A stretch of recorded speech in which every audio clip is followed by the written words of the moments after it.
Yes. Yes. Thank you.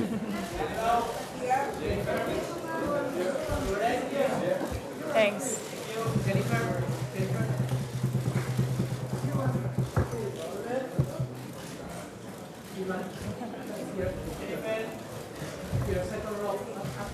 Vais acabando, por favor. Prentsaurrekoari zera emango. Please, could the photographers finish their work? Good morning, ladies and gentlemen.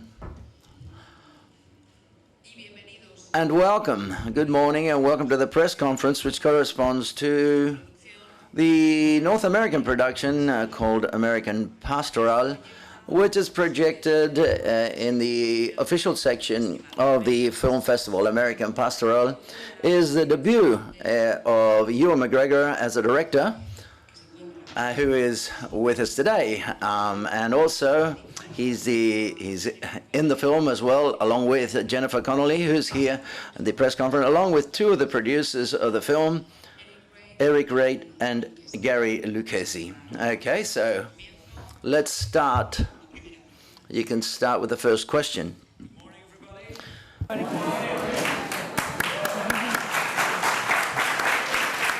Thanks for having us in San Sebastian Film Festival. We're all very pleased to be here. It's great to be back. Welcome back. Thank you. Good morning. T-shirt. Yes, I will. Danger, danger. May the force be with you. No. First question. No. It wasn't the question. Really, the question is about the movie. I would like to know, as director, you have many work with many directors in all your career. I would like to know what kind of director would you like to be, and if Bayona always shooting between a relationship between moms and daughter, if you're gonna do it between the relationship between dad, between fathers and sons. And congratulations, because it's a really good movie. Thank you.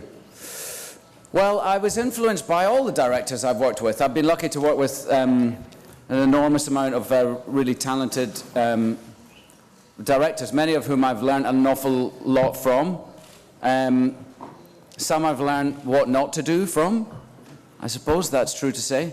And the thing about directing is, that it seems to me, is that there's no correct way. There's no one way to direct that feels right.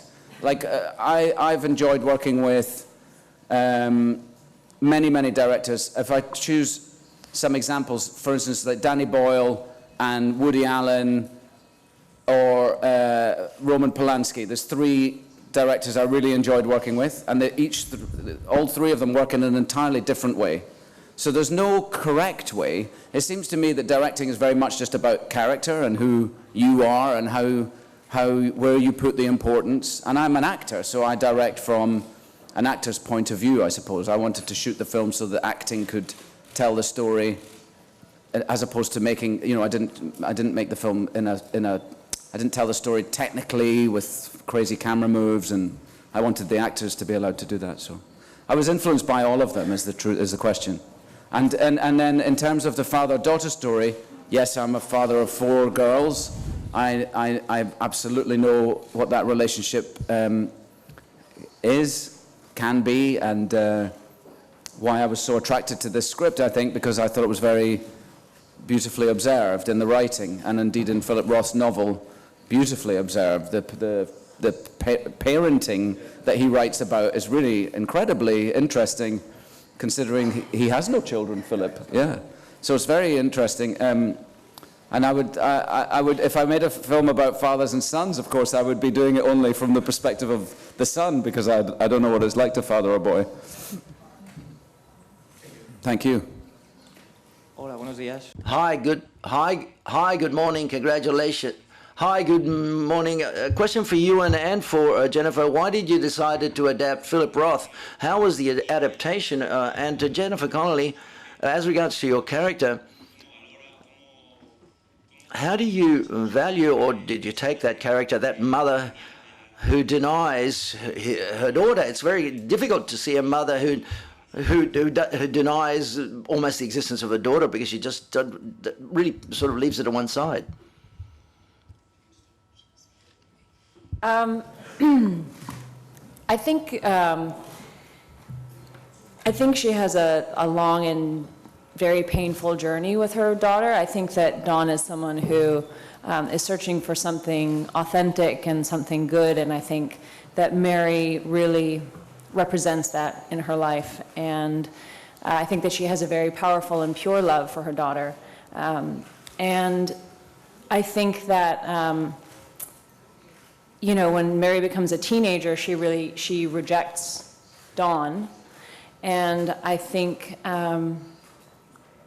that rejection is so devastating to her.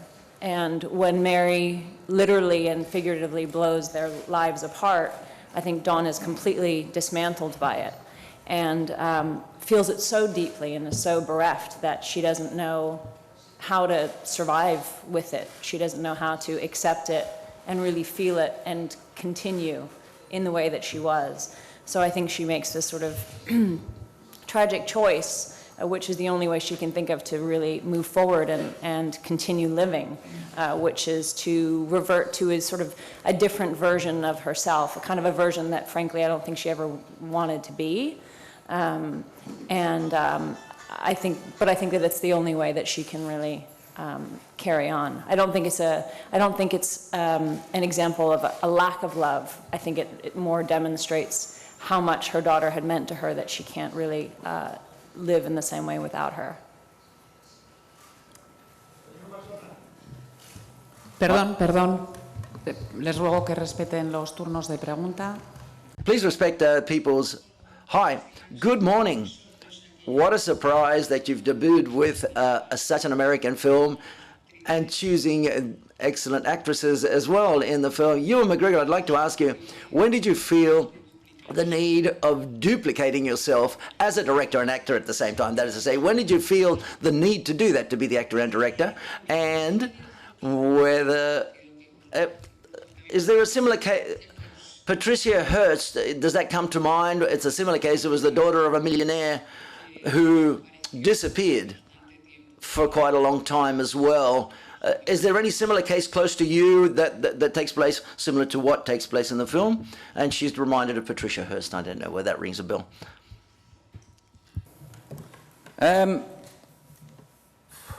Well, I was attached to the script to play the Swede long before I was to direct the film.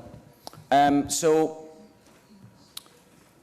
I didn't feel like uncasting myself when I took over as a director, because one of the really driving forces for me to direct the film was that I didn't want it to not happen. I wanted this film to be made because for 3 years or more I'd been dreaming of playing the Swede with Jennifer and Dakota, and when it felt like that might not happen, I didn't want to let it go. Some projects come and go, and as an actor, you know, I've been involved in projects that haven't been made, and you let them go. It's just part of the run of things. But this one I just didn't want to. So when I became the director, I'd been living with the idea of me playing the Swede, so I just carried on with that. And it seemed like a very nice place to direct from. I found it not to be confusing to be directing and acting at the same time. It didn't feel to me like two separate jobs, but just the same job. It just became one thing, and a wonderful thing too. So, and the second part, Hearst, I don't know. I'm not familiar with that story, and I don't know of anybody who's. Oh, well, it's not true. I mean, I was going to say I don't know of anybody who's lost a daughter, but what I think, of course, this is a story of a very extreme losing of your child. The Swede and Dawn, they lose their daughter to radicalism and terrorism, and she is lost to them. But, you know, I have daughters, and my eldest one has gone to college. She's 20 years old. She's in her third year in New York, and we live on the other coast of America. So, in a small way, you know, there's a loss of your children, and I've felt very, perhaps why I was so attracted to this role, is that there's you could be writing about that, Roth, you know. It could be just about the way our children grow up and went through their teenage years. They sort of push against you, and you hope very much that they come back to you when they're a bit older, you know. So I've experienced that sort of loss, I suppose. Hola, yo quería... Hi. Hi, a couple of questions. What was your relationship with Philip Roth? Your relationship with Philip Roth, whether Philip Roth has seen the film, I'd like to know that. And then you're talking about your daughter now, because this film happens, just like in the novel, in a specific period of time in the United States. You related that to the present day with the parents and children, or a relationship, even though it's extreme, but what other relationships with the social and political side in the United States or Europe? Do you think this novel is related in any way to the United States, or things that have happened in the US and things that may have happened in Europe and continental Europe? Was that for me? Yeah. Yes. What was the first part? The first part of your question was... Philip Roth, yes. Philip Roth has seen the film, and I never met Philip Roth. I still have never met Philip Roth. He gave his blessing to the script many, many years ago. I believe in the... Yes, he gave his blessing a long time ago, 10 years ago, to the script. And the draft of the film that I directed was a slightly reduced version of that draft. There was a couple of larger set pieces that I didn't feel were necessary. They were sort of going to be expensive things to shoot and weren't necessary for the story. So basically the draft that I shot, Philip Roth had given his blessing to. And then we made the film. I never met Philip, but I lived in his book from when I was given the job to direct the film in late 2014 to when we started shooting the film in September 2015. I lived in his novel. I was so familiar with the film script, and I then started imbibing his novel. And so I read it on a daily basis. There's a really fine recording of it by the actor Ron Silver, and I would play that whenever I was driving or running or whatever I was doing. I'd have Ron reading it to me. And so I sort of, for 8 months or 9 months, lived inside Philip's novel. And not because I was looking for scenes that we didn't have in our adaptation, but that I wanted to feel that I was going to make his novel. I wanted for it to feel like it had the flavor of Philip Roth in it.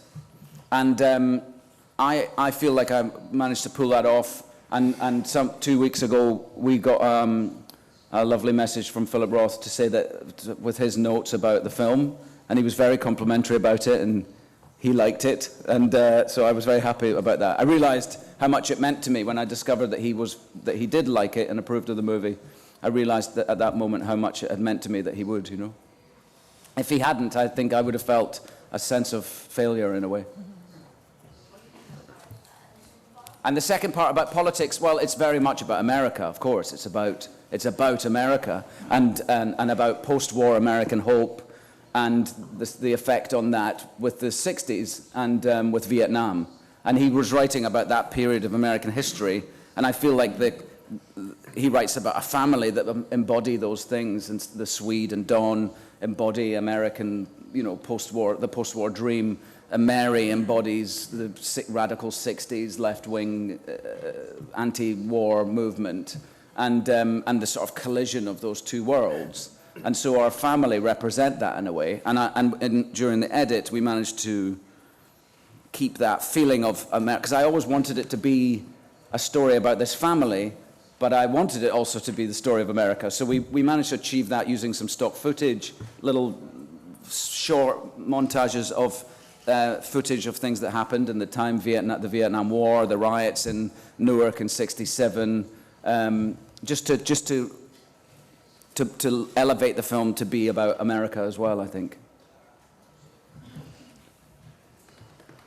Buenos días. Hi, good morning. A question for both of you. After seeing the film, I consider the best thing are Dakota's and Jennifer's portrayal of their characters. I'd like to ask you, Jennifer, whether Did it help you that Ewan is an actor before a director? Did it help you to portray your role better? And I'd like to ask both of you whether you've seen Julieta by Pedro Almodóvar, because I think, saving the differences in the context, both films address the same trauma, how a father or mother, in this case, suffers the loss of a daughter, and that doesn't allow it to advance and progress in life. Whether you've seen the film or do you understand those similarities, and as parents in real life, do you consider that would have affected you or in the same way, or on the contrary, you would have been able to continue with your life and not suffered that loss?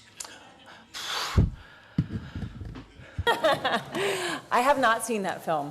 That sounds interesting. I'd like to see it. I have not seen Julieta. Ewan was great to work with as a director, especially as an actor. It was wonderful to have that space. I feel like oftentimes you show up on a movie set and it's kind of about making choices and getting rid of options and sort of narrowing, sort of closing down on something. And it was great to come to work every morning and open things up for discussion. Even before we started shooting, we had rehearsals where we would discuss everything, discuss all the scenes, and in a sort of more theoretical way. And then every day on set, we would have completely private rehearsals where sometimes it was just the two of us in the room, with no one there. We could try the scene in different ways, with different blocking, and sort of push it in different directions before we started narrowing down. And that was wonderful to have that kind of freedom to explore and ask questions. I found the novel really helpful in preparation. It was like having a really exquisitely written journal for my character, and I referred to it often. And I had a lot of, I really was intrigued by Dawn and was really excited to play her as a character. I thought she was strong but brittle and beautiful in her complexity, and I had a lot of compassion for her and her struggle. As a mother, I can't imagine experiencing that kind of loss. I cherish my time with my kids. I have 3 kids, and I can't imagine enduring the loss of a child. So. I also have not seen that film. Is it here at this festival? No. No. It's been released in Oh, Spain. it's been released. Oh, well, I'd like to watch it. I love his movies, and but I have not seen that one. No, I'm just thinking about other films about that. The only film that springs to mind is Nanni Moretti's movie In the Sun's Room. Do you remember that film? It was like it's so beautiful, that movie. Oh my God! But that was a long time ago, and I hadn't thought about it until now. But that also deals with the loss of a son in that case. And was there another part of the question that I've forgotten? No, let someone else ask a question. That was good. Next question, please. Siguiente pregunta. Next question. Hi, Mr. McGregor. Ewan, do you believe that the posters that promote your films reflect in a clear and intimate way the meaning of the film? That is to say, in other words, do you believe that you could criticize? Do you think we could critique the film by just looking at the film poster? That is to say, do you think it fits in with what the film's trying to tell? Do I like the poster? Is that your question, really? That's where I would go. I like the poster, yeah. I think the poster's really... Why am I listening to that? I'm like, just listening to my own voice. No, I like the poster, yes. It was, we came up with, I don't know, maybe 8 or 9 poster ideas before we shot the film, when we went to Cannes over a year ago to pitch the film to international distributors, and I spoke for the first time about what I was imagining for the movie, and so we made some poster ideas for that, and that was one of them, and I've never got past it. I thought it was a beautiful representation of what I think the film's about. Yeah, I like it. I think it's really, as an actor, I find it very disappointing often, movie posters. They're often misleading or cheesy. I've had to do so many photo shoots for them that I like, we do the back-to-back romantic comedy poster shoot that we've all had to suffer. Yeah. And in this case, I thought, here's a classy poster, I really like it. I hope you do too. I'm sorry if you don't. Okay. Siguiente pregunta. Next question, please. The film, it's over here. I just wondered, talking about directors and Danny Boyle, you've just finished filming Trainspotting 2, I believe. What was it like going back to the streets of Edinburgh with the same crew and Danny? And what's your next role as director going to be? Yes, I just finished, we shot the sequel to Trainspotting, which we called T2, and we shot it from May until July, August, in Edinburgh, and with the original cast and Danny Boyle directing, and some of the original crew even. And it sounds a bit twee, but it was really like coming home. It felt really, really wonderful to be back on Danny's film set. I've missed him a lot, and I've regretted the years we didn't work together. Not because of specific films, but just because I love working with him, and I've always felt that he got some of the best work out of me. It was my first film director with Shallow Grave, and he set the bar really high in terms of what that relationship can be like between a director and an actor. And so I was just absolutely delighted to be back on his film set. And to be playing those characters again was somewhat intimidating. It was quite scary to come back to them 20 years later. And I think I'm not alone in feeling that I was worried that I might not be able to get back in his shoes. I might not be able to feel like him again after so long. But of course, sort of, he's me and I'm him, and the sort of the two worlds collide, and it becomes. In the first scene, it felt really great. It was great to be acting with those guys again and girls again, and to be saying John Hodges' words again was great. And it comes out, I think, in January in Britain, and I don't know when here in Spain, but it'll be early next year, I think. It's good. Hola, buenos días. Hi.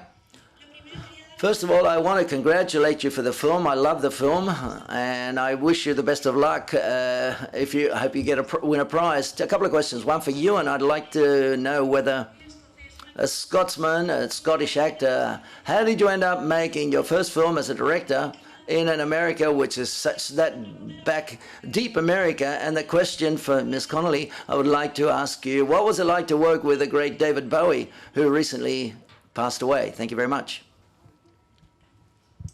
I came to the film as the actor of the Swede. As I've said, I was attached to the film for quite a long time.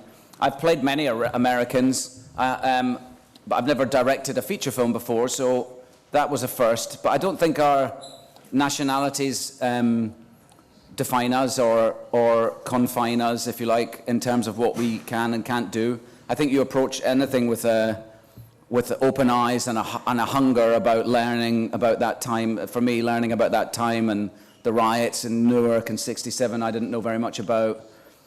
Of course, Vietnam I knew a lot about. The post-war American dream I knew a lot about. I live in America, I have done for quite some years, so I am very attuned to Americanism and how I feel about my American friends and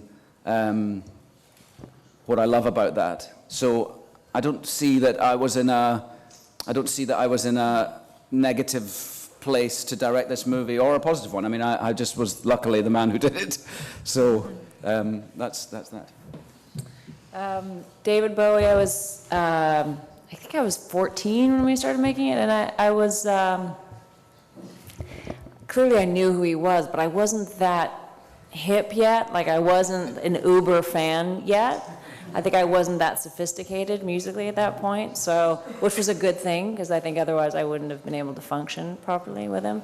And working with him, he became really a hero of mine, because I was so impressed by his talent and so impressed by the way he was with everyone, the way I saw him, the way he treated me, and the way I saw him treat everyone on the crew. He was clearly such an artist and so pioneering and bold, and he was so kind to everyone And yeah, he became a huge hero of mine, and so it was very, very sad to hear of his passing. Sé que ha dicho usted You said in the film deals with the 60s in America after the war of Vietnam, but the sorrow of those parents is really a present-day issue. There are many parents in Europe and America that are losing their kids because of a very similar lack of meaning because of Daesh. I'm not too sure what you see the same similarities as me. Daesh, she's referring to the Islamic fundamentalist terrorist group. Of course, yes, there's similarities. The same things are going on today, sadly. Not only just with terrorists and bombing civilian people, targets, but also with riots, race riots. The same images can be seen in the streets of America today that we portray in our movie back in the 60s. And you would hope that we would learn and move on, but of course it seems that we keep going round and round. So yeah, but it wasn't ever a sort of an intention, or and that's honestly the case. It was never okay, let's make this film now because it's very relevant. It's relevant because it is, not through the filmmaker's choice. You know, it wasn't why we made the film now. Hola, también es una pregunta. Hi, a question for Mr. McGregor about your experience as a director. Did you expect it to be like that? Because that feeling of responsibility, I imagine, on your shoulders, that makes the work much more yours. So what has made, a couple of questions, what has surprised you of the experience to direct? And then as regards to critics, I don't know what relationship you've got as an actor with the critics, and how is it now as a director? How do you feel now with the critics as a director? Well, the experience of making it was what I hoped it would be. I always dreamed that it would be, I wanted to be involved in a story from the beginning to the end, and to be, you know, I think your imagining of a story when you read it as an actor is the same as the imagining of it as a director. There's no difference. I don't read a script and only concentrate on the one character. I have to see the whole thing in my mind, which is like seeing the movie. The nice thing about directing is you can realize it in that way. You know, you can work with your designer and your cinematographer and the costume designer and with all of the creative people and the actors, and you can express how you imagine things and then take on from everybody. Like the best directors I've worked with sort of stand in the middle of these incredibly talented people and allow them to do really great work, you know. And I hoped I did that, and that's what I certainly felt like to me. Like, I was so satisfied with the interaction. The creative discussions were wonderful, really, really wonderful.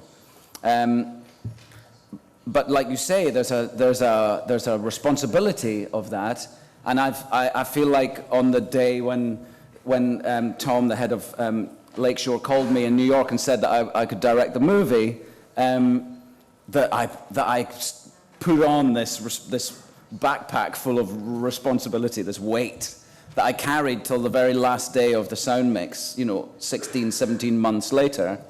I carried this weight of something that the responsibility to which I'd never known before. And it's massive. It's what makes it beautiful and brilliant, but it's also what makes it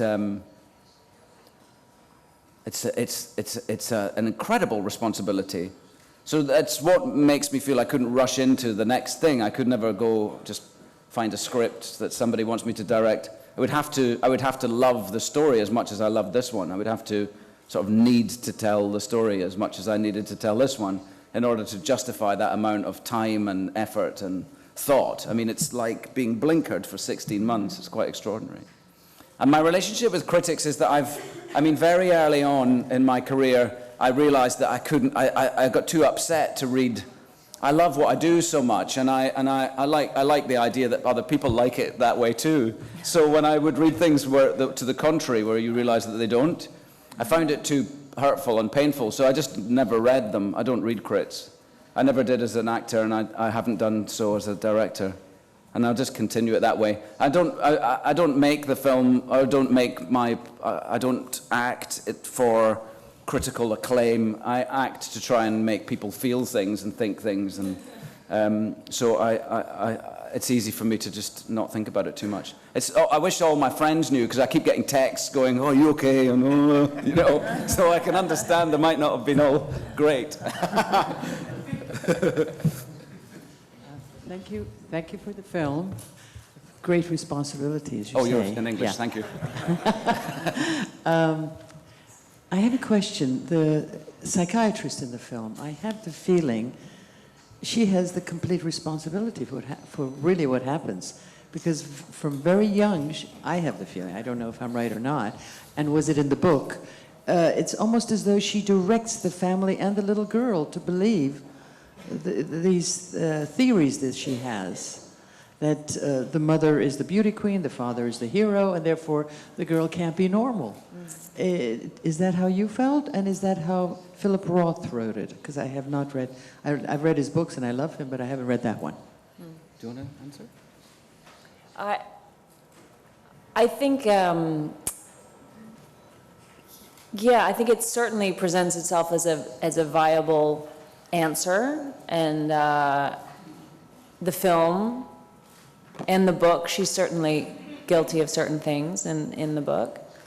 But perhaps they all are, you know, and I think that the book really asks questions, and I think that the film asks questions. I mean, that Philip Roth ends the book with a series of questions, and so I don't think it really points one figure in any one direction, the novel, and nor do I think the film does. And I think that it's left for all of us to consider, you know, was there something wrong in what, you know, the Swede and Dawn were trying to do? Were they in denial about something? Were they not seeing each other clearly? Were they not able to really absorb each other's point of view? I think the book asks those questions, and the film does too. It talks about how we get one another wrong, how we get each other wrong before we meet each other, and when we're together, and afterwards when we talk about one another, how we aren't necessarily, our interpretations aren't necessarily so reliable. So I think that that's intentionally left a little open-ended. There's a betrayal, obviously, with her harboring Mary and not telling the Swede. In the novel, there's also a further betrayal in that the Swede has an affair with her. And immediately when his wife goes into the sanitarium, where he's completely fakaked and loses his mind. But I don't know, I like to think that Roth is exploring everyone's looking for reasons as to why she does what she does.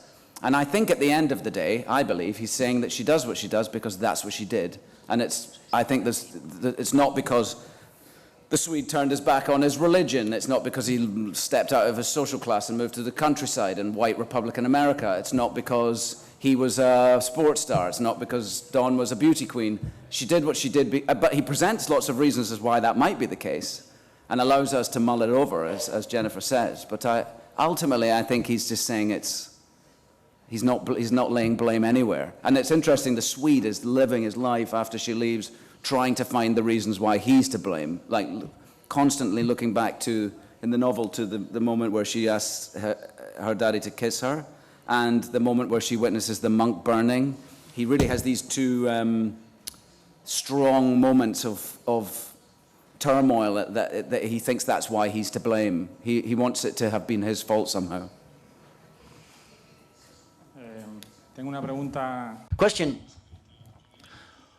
A question from Ms. Connolly. You started very early in cinema with Sergio Leone, Once Upon a Time in America, and now you've worked in a film with a very young actress, Dakota Fanning. I would like to know, what type of relationship did you have with her when you were shooting the film? Were your mother like as an advisor, or how was the relationship with Dakota? And a question for you. The film, just like the novel, can be accused perhaps of being ambivalent vis-a-vis the 1960s. And I'd like to know what you think about that theory that exists, that in the US, you've tried to take away the prestige of from all of the movements of the 1960s because of the triumph of capitalism, and that is to say, what do you think of that? It's trying to take away the prestige of all of that activism in the 1960s, and all through because capitalism has brought about that situation. Complicated question. I'm sorry. Yeah, Dakota's a fantastic actress. I loved working with her. She's always been formidable, I think, from when she was quite a young girl. I never feel like I'm in a position where I want to advise people, because I'm always just trying to figure things out myself, I feel, and you know, I'm happy to be in an experience together with the people that I'm working with, and to learn from those experiences. She's certainly someone who is very capable and very confident, and seems to be handling, from what I can see, you know, she's strikes me as someone who's very balanced and is transitioning really beautifully from being a kid actor to an adult actor. And her work is certainly extraordinary. So I really enjoyed working with her. I don't know. I don't know I think if the book is guilty of something, so should the film. The film is an adaptation of the novel. I don't know that it's as black and white as you suggest, in that the film is not suggesting, and nor the novel, I think, that one side is better than the other, or one wins out and the other. I think I'm not sure that I'm even able to look at it that deeply. I don't know. I don't think it's, you know, in our movie, Dakota turns up at the end. We know that she's not a Jane anymore. There's something, she's survived somehow. She's found some other life, and she's very plain and unnoticeable. But she's not been arrested, she's not died, as you might assume that she would have done. So it doesn't suggest that the 60s is dead, you know, if she represents the 60s, that the 60s didn't work or it didn't survive. No, because she's there at the end. And in actual fact, the Swede who represents capitalist hope does not survive. He is a character who's broken. Jennifer's character, Dawn, you know, falls apart, has a breakdown, has an affair, but survives. She's able to somehow live a life in a way that the Swede is not. The Swede's fucked, you know, when his daughter leaves. So I don't think it's as black and white as your question suggests. I don't see it that way. I certainly didn't make it with that intention. I loved the pluralism in the book. I loved being able to see from everybody's point of view. I loved siding with Dr. Sheila 1 minute and then not the next, and because it makes my brain fire, and it makes me think and question, and I hoped that the film would do the same thing. Thanks. Tenemos tiempo para una. We have time for one final question. Hi. Oh, hi. Hi. See, there was a thing I was impressed. In the car, the daughter asked the father, "Could you test me the way you test my mother?" And the situation is a little strange. How do you direct the kid? Yeah. How do you explain to her? It's a very good question, because it's an absolutely key scene. There's a scene in the movie, for those of you who haven't seen it, where quite early on in the movie, the Swede's daughter, who's 12 or 13 at the time, asks him to kiss her, and he gives her a little kiss like a father would his daughter, and she says, "No, I want you to kiss me like you kiss mummy." And there's a moment of tension in that moment, and it's in the novel. Roth explores it in a more profound way, the sort of taboo of incest, I suppose, that we didn't feel necessary in the movie. But in that moment, that's what's happening in the car, I guess. A recognition of that she's stepped over a line. And I have to say, I auditioned that actress, Hannah, who's an amazing actor, like a really, really good actor. I auditioned her with that scene and one other scene, and I could feel that she could play it. And then when it came to shooting the scene, we didn't spend a lot of time talking about it. I didn't over-explain to her what I was hoping to create, or because I didn't know what her understanding of it would be. She's only a child, so I didn't want to introduce ideas that she might not have considered. So I didn't. But just what we did with Hannah was what I did with all the actors, as we would cleared everyone out the way. We were just alone in the car and we rehearsed it. And as soon as we started playing it, it was clear that she knew exactly, whether she understood or knew, I don't know, but she played what was necessary for that scene amazingly well. And with a sort of maturity that I was surprised at. Yeah. Thank you. Okay, thank you very much. Thank you very much. Muchísimas Thank you to all of you.